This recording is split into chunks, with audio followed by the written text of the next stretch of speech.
Hello weavers! నేను ఈరోజు మీకు చూపించబోయే రెసిపీ మిగిలిన అన్నంతో కమ్మటి నిమ్మకాయ పులిహోర. ఎంత బావుంటుందో మాటల్లో చెప్పలేను. తరచూ మన ఇళ్లల్లో రైస్ అనేది మిగిలిపోతూ ఉంటుంది. అలాంటప్పుడు మీరు నేను చెప్పే ప్రాసెస్‌లో ఈ విధంగా నిమ్మకాయ పులిహోర చేయండి. ఎంత రుచిగా ఉంటుందో. మరి ఇంకెందుకు ఆలస్యం, రెసిపీలోకెళ్ళిపోదాం రండి. ఇక్కడ చూస్తున్నారు కదా! ఈ గిన్నెలో ఉన్న రైసు రాత్రి మిగిలిపోయిన అన్నం అనమాట. ఇది ఒకరు హ్యాపీగా తినేయొచ్చు.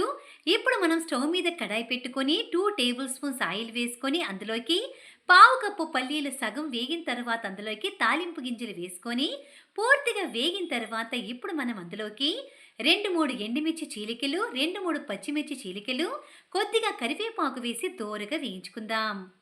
ఎప్పుడూ కానీ పులిహోర చేసేటప్పుడు ఎండుమిర్చి గానీ, పచ్చిమిర్చి గానీ లైట్‌గా వేగితేనే ఆ పులిహోర అనేది టేస్ట్ చాలా బావుంటుంది కాబట్టి మీరు కూడా చక్కగా వేయించుకోండి. తరువాత అందులోకి మీడియం సైజు నిమ్మకాయ తీసుకొని అందులోకి రసం వేసుకుందాం. తరువాత పావు టేబుల్ స్పూన్ పసుపు, సరిపడంత సాల్టు, చిటికెడు ఇంగువ వేసుకొని 1 నిమిషం పాటు పూర్తిగా లో ఫ్లేమ్‌లో ఉడికించుకుందాం. చూస్తున్నారు కదా! ఇలా మొత్తం బాగా ఉడికిన తర్వాత ఇప్పుడు మనం అందులోకి మిగిలిన రైస్‌ని అందులోకి వేసుకొని ఒక 3 నిమిషాల పాటు పూర్తిగా లో ఫ్లేమ్‌లో వేడి చేసుకుందాం. చూస్తున్నారు కదా! ఇలా చక్కగా వేగిపోయిన తరువాత చివరిగా కొద్దిగా కొత్తిమీర వేసుకొని వేడి వేడిగా సర్వ్ చేసుకుందాం. ఎంత బావుంటుందో మాటల్లో చెప్పలేను. మీరు కూడా తప్పకుండా నేను చెప్పిన ప్రాసెస్‌లో మిగిలిన అన్నంతో ఈ విధంగా నిమ్మకాయ పులిహోర చేయండి. మళ్ళీ మళ్ళీ తినాలనిపించేంత రుచిగా ఉంటుంది. మరి ఇంకెందుకు ఆలస్యం, ఈ వీడియో గనుక మీకు నచ్చినట్టయితే లైక్ చేయండి, షేర్ చేయండి, సబ్స్క్రైబ్ చేయండి. బాయ్.